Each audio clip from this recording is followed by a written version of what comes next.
तो हेलो बच्चों, कैसे हो सभी। आई होप आप सभी ठीक होंगे। तो welcome to our YouTube channel talent classes. तो मैं अभिषेक वैष्णव साइंस पढ़ाता हूँ। तो चैप्टर नंबर चल रहा था अपना first, chemical reaction and equation. उसकी थर्ड वीडियो है ये, और इसमें बात करेंगे अपन टाइप ऑफ केमिकल रिएक्शन, जिसमें से टू टाइप हम पढ़ चुके हैं। अभी एक बार type displacement reaction, double displacement reaction and oxidation and reduction, ये इन तीनों के बारे में अपन बात करेंगे इस वीडियो में। तो चले आपका ज्यादा टाइम वेस्ट नहीं करते हुए स्टार्ट करते हैं। तो पहली रिएक्शन है हमारी कौन सी, डिस्प्लेसमेंट रिएक्शन। और व्हाट इज डिस्प्लेसमेंट रिएक्शन?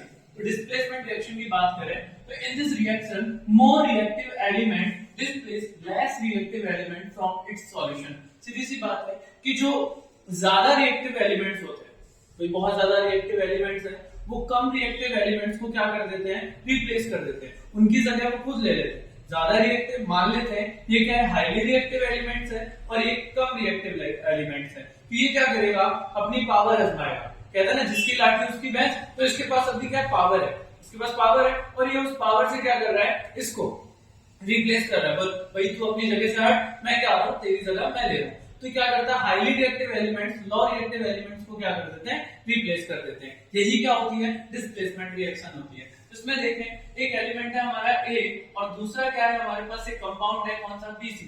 कौन सा है, बीसी। अब क्या कर रहा है, ये जो ए है और बी है, तो इसमें जो ए है ये बहुत ज्यादा हाईली रिएक्टिव है। क्या ये हाईली रिएक्टिव एलिमेंट है, क्या है, हाईली रिएक्टिव एलिमेंट है। और ये जो बी है वो इससे क्या है, कम रिएक्टिव एलिमेंट है। तो ये ए बी को रिप्लेस करके क्या करेगा, एसी बनाएगा। क्या बनाएगा, एसी। और बी कंपाउंड क्या आ जाएगा, बाहर आ जाएगा, बी एलिमेंट क्या हो जाएगा, बाहर। इसी की बेस पे हम एक एग्जांपल देखें तो Fe means iron, iron plus CuSO4 copper sulphate. Iron और कॉपर सल्फेट में जब हम रिएक्शन करवाते हैं तो Fe हाईली रिएक्टिव होता है, किससे, कॉपर से। कॉपर से ज्यादा रिएक्टिव कौन होता है, Fe। तो Fe ने क्या किया, कॉपर को रिप्लेस किया और क्या बना लिया, FeSO4 बना लिया। क्या बना लिया, FeSO4, और Cu बाहर निकल गया, तो फेरस सल्फेट बन गया और कॉपर बाहर निकल गया। यही क्या है हमारी डिस्प्लेसमेंट रिएक्शन। क्या बोलेंगे इसको, डिस्प्लेसमेंट रिएक्शन। डिस्प्लेसमेंट रिएक्शन का मतलब क्या हुआ, आप समझ में आ गया होगा कि हाईली रिएक्टिव जो एलिमेंट है highly reactive element low reactive element को क्या कर देता है, रिप्लेस कर देता है। अंडरस्टैंड।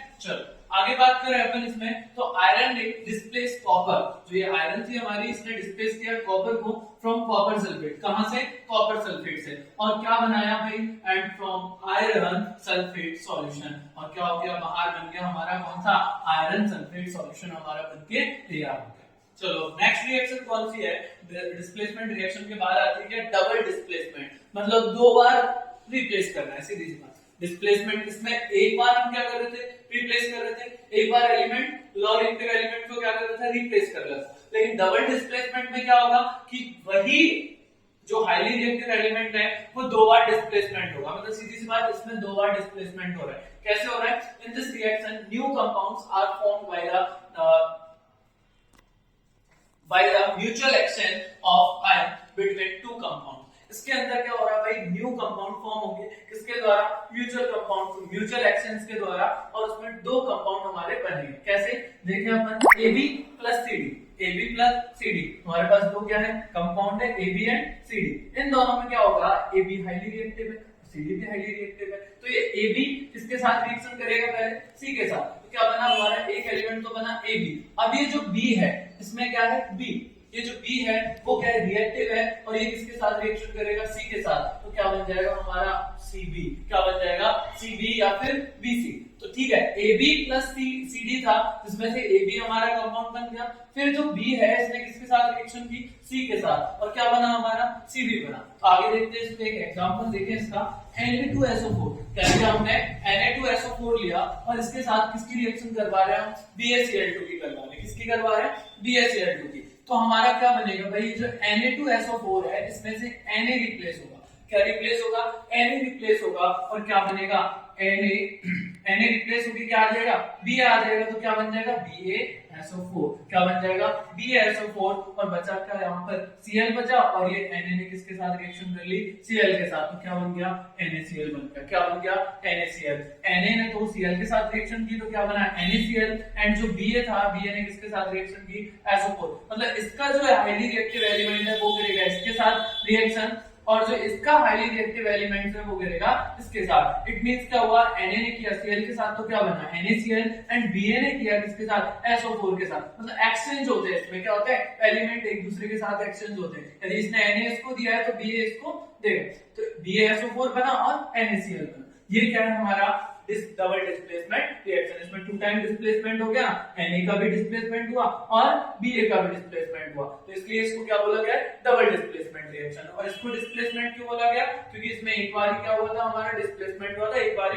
एलिमेंट क्या हुआ था रिप्लेस हुआ। ठीक है, अब ये दोनों की बाद में हम बात करते हैं इसकी ऑक्सीडेशन और रिडक्शन रिएक्शन। अब ये ऑक्सीडेशन और रिडक्शन होती क्या है, ऑक्सीडेशन से साफ पता चल रहा है, ऑक्सीडेशन मतलब ऑक्सीजन का ऐड होना, ऑक्सीजन का ऐड होना और हाइड्रोजन का रिमूव होना। ऑक्सीडेशन का मतलब क्या है, ऑक्सीजन का ऐड होना और हाइड्रोजन का रिमूव होना। दूसरी बात करें हम रिडक्शन की, तो रिडक्शन का मतलब क्या है, हाइड्रोजन का ऐड होना और ऑक्सीजन का रिमूव होना। Just opposite of the oxidation. Oxidation में क्या था, ऑक्सीजन का ऐड होना, हाइड्रोजन का रिमूव होना। लेकिन रिडक्शन में क्या है, हाइड्रोजन का ऐड होना और ऑक्सीजन का रिमूव होना। देखो, addition of oxygen and remove of hydrogen, that's called oxidation, and addition of hydrogen and remove of oxygen, that's called reduction. इसका एग्जांपल अपन देखें तो हमारे पास क्या है, कॉपर है। कॉपर की किसके साथ रिएक्शन करवाई हमने, O2 के साथ। कॉपर ने ऑक्सीजन के साथ रिएक्शन की तो क्या बना Cu। यहाँ पर Cu अकेला था, इसके साथ क्या ऐड हुआ,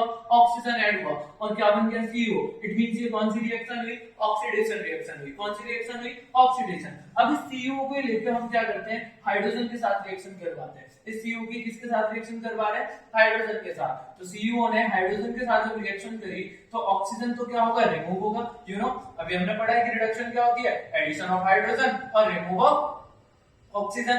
तो ये ऑक्सीजन रिमूव हुआ और इसने H2 के साथ क्या की, रिएक्शन की, तो क्या बना H2O और Cu अलग हो गया। तो यहाँ पे हाइड्रोजन भी ऐड हुआ है और क्या ऐड हुआ है, ऑक्सीजन भी। तो ये कौन सी रिएक्शन हो गई हमारी, कौन सी रिएक्शन हो गई, रिडक्शन रिएक्शन हो गई। कौन सी हो गई, रिडक्शन। तो दोनों में डिफरेंस समझ में आया। ऑक्सीडेशन का मतलब तो हो गया क्या, ऑक्सीजन का ऐड होना, हाइड्रोजन का रिमूव होना। रिडक्शन का मतलब हो गया क्या, कि हाइड्रोजन का ऐड होना, ऑक्सीजन का रिमूव होना। डिस्प्लेसमेंट का मतलब सिंगल टाइम क्या हो रहा है, रिप्लेस हो रहा है एलिमेंट। डबल डिस्प्लेसमेंट का मतलब दोनों एक्सचेंज कर रहे हैं एक दूसरे को, म्यूचुअल एक्सचेंज बोलते हैं इसको। दोनों कंपाउंड एक दूसरे के साथ क्या करेंगे, एक्सचेंज करेंगे। ठीक है, ऑक्सीडेशन और रिडक्शन के बारे में आपको पता ही है। अब यदि आपको वीडियो मेरी पसंद आ रही है और मेरा पढ़ाने का तरीका, मेरे जो कंसेप्ट है वो समझ में आ रहे हैं, तो प्लीज लाइक एंड शेयर और सब्सक्राइब करें प्लीज चैनल को। और यदि कोई भी प्रॉब्लम आ रही है वीडियो में या फिर एजुकेशन से, स्टडी से रिलेटेड कोई भी इशू है तो कमेंट सेक्शन में जरूर बताएं। Okay guys.